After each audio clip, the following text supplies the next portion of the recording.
One of the finest, one of the accurate method है ये intraday trade करने का।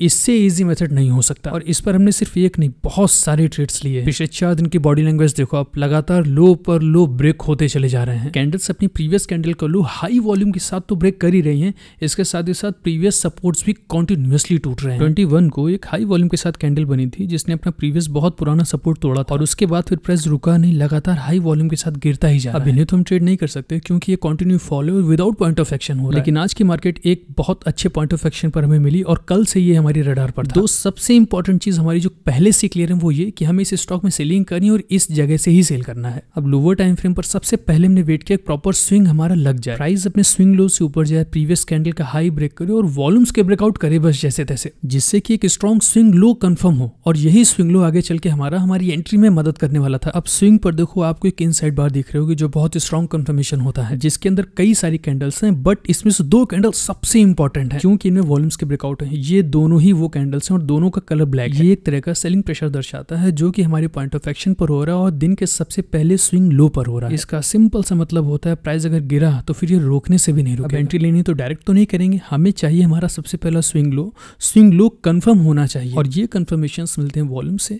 जब हमारा सपोर्ट ब्रेक होता है तो हम अपने स्टॉप लॉस को लगाते हैं स्विंग हाई के ऊपर और पूरे दिन होल्ड करते हैं। इधर हम एनालिसिस ही करते रहे और उधर प्रॉफिट बढ़ गया अपना। 5000 का रिस्क था, 5000 के प्रॉफिट में हम आ गए, मतलब 1:1 अपना चल रहा है। 829 क्वांटिटी के साथ हम इसको सेल करके बैठे हुए हैं। और एंजल वन का एक नेचर है, ये कुछ भी करेगा तुम अंदाजा नहीं लगा सकते, ये कब ऊपर चला जाएगा कब नीचे गिर जाएगा समझ में नहीं आएगा तुम्हें। अब क्योंकि सेटअप पर है, ट्रेड करना है तो ट्रेड तो करेंगे इसे। प्राइस एंट्री लेने के बाद सट से एक स्पाइक में ऊपर की तरफ भाग, लेकिन ऊपर से फिर भगवान भी बैठ करके देखता गया था, देखो बहुत देर से एनालिसिस कर रहा था, गिरा प्राइस को नीचे की तरफ, एकदम इत्तू सा खुश हुए थे। उसके आगे फिर 1 घंटे तक मार्केट साइड में पड़ी रही। सपोर्ट हालांकि बन रहे थे, अगर टूटता ना तो 2 कैंडल में टारगेट डन थे और फिर सपोर्ट्स टूटे भी, वॉल्यूम्स के स्पाइक आ रहे थे। फिर हमने एक गलती कर दी कि अपना टारगेट को स्ट्रेच कर दिया। टारगेट को बढ़ाना ही हमारी गलती थी। सुबह जो टारगेट डिसाइड किया था वो तो मिल गया और फिर प्राइस जो ऊपर की तरफ जाना शुरू किया तो साथ ही साथ हमारी सांसें भी रुक रही थी, प्राइस ऊपर जा रहा था। मार्केट ना तो किसी के ऊपर आज तक तरस खाई और ना खाएगी, ये बस ये देखती है कि तुम अपने रूल्स पर अडिग हो या नहीं। मार्केट तुमसे बस एक चीज की डिमांड करती है, सिस्टम के ऊपर लास्ट तक टिके रहना। डर रहे हो फिर भी ना निकलो,